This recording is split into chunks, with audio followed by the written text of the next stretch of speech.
welcome to today's episode of Play With It with Cass Allen. This week we've been talking about different forms of abuse that people encounter during the dating season. Dating pool, yes, it consists of abusers. For those who haven't been listening, this is I would say obvious information. You know, we run into the good and we run into the bad, the indifference as we're going through the jungle looking for monkey ass.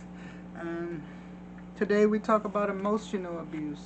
By emotional abuse, I mean different forms of mind fucks. That's the bottom line, which can include gaslighting, isolation, extreme criticism, withholding things from people, monitoring people's behavior, questioning their reality.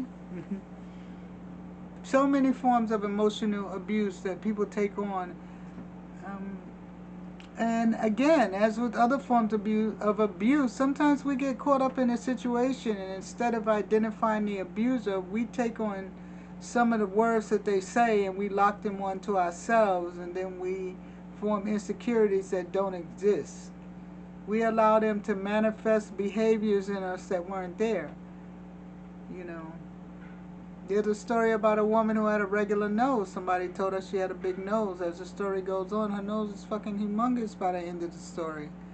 You know, but there's nothing wrong with her nose. And that's what takes place sometimes during emotional abuse.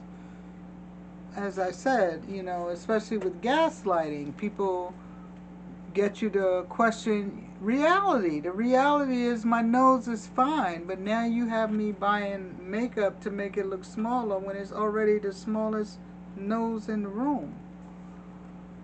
Be careful for people who are, every time you're trying to make a point or express yourself, they make you feel like what you're saying doesn't exist. That's what gaslighting is. A lot of people don't use that word that way. Gaslighting means someone is trying to make you question reality. That's different from someone who's having a conversation with you about something he or she believes in. And that is where the abuse comes in. When someone tries to change your reality. If they're changing their own, that's not gaslighting. They're just delusional. Different word. Thank you for those who are listening. You know, there's emotional abuse that comes from isolation. Some people don't even see that one coming. You got someone who only wants to be around you. They don't want to be around any of your friends. They don't want to meet anybody. They only want you to come to their house. Now, if they got a nice house that's better than yours, you're having so much fun and shit, all engaged and caught up in the fucking rabbit hole, not realizing what's happening. You think, oh, yeah, it's voluntary that you're spending time there, but you spending time being walked into a trap.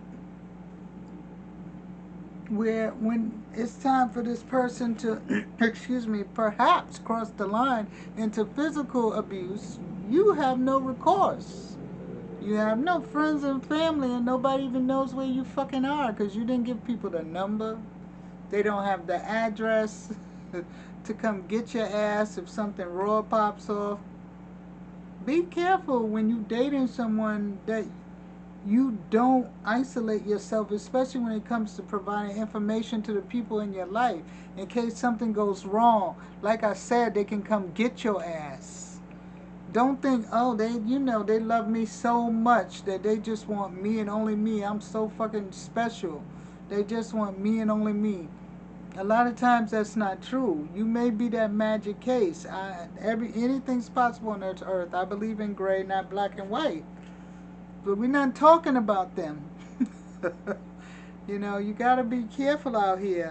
What you allow people to do with you, that you think is romance even, that may not be.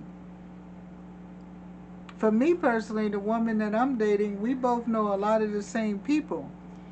So I have nothing to worry about, neither does she.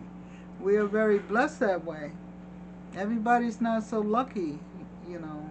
Some people go into relationships that it's just them going in. They don't have family because their family's gone. They don't have friends. Their friends might have passed away, or you know, those seasons are over. You know, make sure somebody, if you don't have friends and family, give your boss the fucking number. Make sure somebody, your boss be like, this bitch ain't here Monday. I know to call 911 because she never missed a day. It may sound silly to y'all, but if you are that case, then that's what the fuck you do. Tell your boss, if you don't hear from me by Tuesday, call the police. Because my mom and dad passed away. I'm new on this job. I haven't, I just moved from somewhere. I don't know people yet. It could be shit like that. It doesn't have to be because people don't like you. You could be in a situation.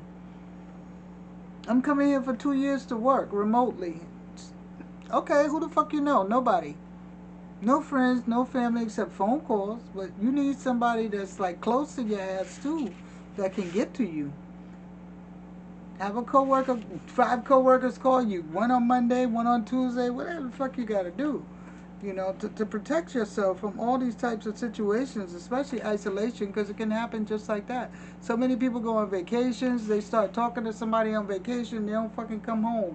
Because they're isolated and can't get the fuck home and can't get help. Don't start dating niggas while you away from home and can't get any help. Why are you gonna date someone while you 5,000 miles away from home? What if while you dating them you decide you don't wanna date them, and y'all stuck on this island together? Shit sound cute while it's happening, but what the fuck? We've read cases in the news. Extreme criticism. That's another one I've spoken on before. And sometimes when we have people who are insecure and devalue themselves from the beginning, they miss this one. They think that extreme criticism is just someone telling them things that they need to know about themselves because they're lacking 5,000 things in themselves. Someone who's criticizing everything about you. What you need to do is start questioning why this person wants to spend time with you if they don't like anything about you. Instead of trying to get the person's validation and suck ass for what? I'm not judging you, like I said, but I'm asking, why are you sucking ass? Just asking questions. If after you answer, you be like, yo, this because I want to suck the ass, then suck it. But at least ask yourself, why are you doing what you're doing? Emotional abuse comes in the form of withholding. I have fun discussing that with my mate. She says, just because you're mad at me, don't punish me. Some people, that's what they hell bent on doing. I'm mad at you, and now you will feel the wrath. I will withhold your food. I will withhold the sex. I will avoid doing anything to make your life easy. And if there's anything I'm doing, I'm going to withhold it, no matter what it is. If I was giving you pie, no pie tonight. It's a form of emotional abuse. I'm not here to judge. Personally, I believe it can be abuse, and sometimes when it's not, it can be justified. Sometimes you have to pull things away from people, but it's what you're pulling and why. Are you pulling something to punish somebody or teach a lesson? And if you are, what lesson are you trying to teach? And then ask yourself why. And if in teaching that lesson, what you're going to gain for that said party. Or is this just anger and you're executing some retaliation? It really does make a difference in how the outcome of the situation. You have people who are emotionally abusive by monitoring everything you do. Macromanaging falls under that.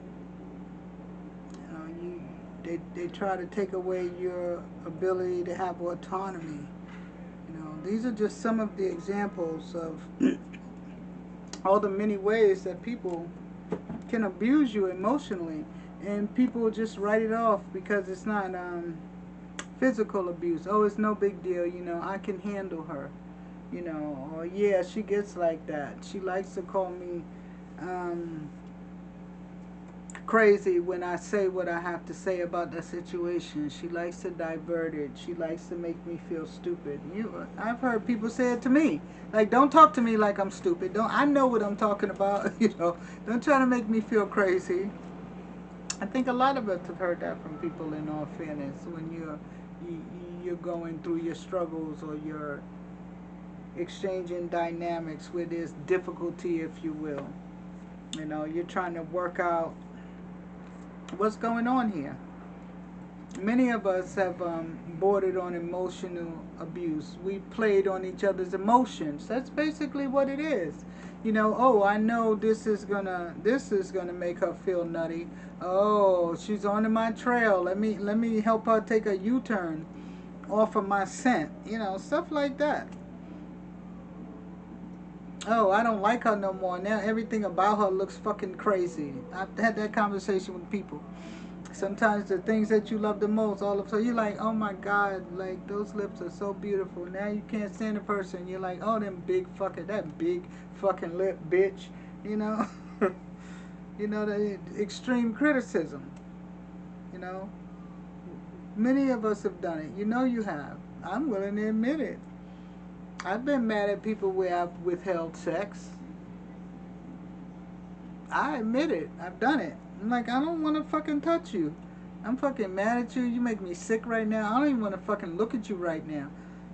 And you want me to touch you? Oh, no. But that's not a normal thing on a slight offense. You got to take me somewhere deep for me to feel that way about you. That's why I'm saying many of us have done these things depending on, what it is that trigger that people hit.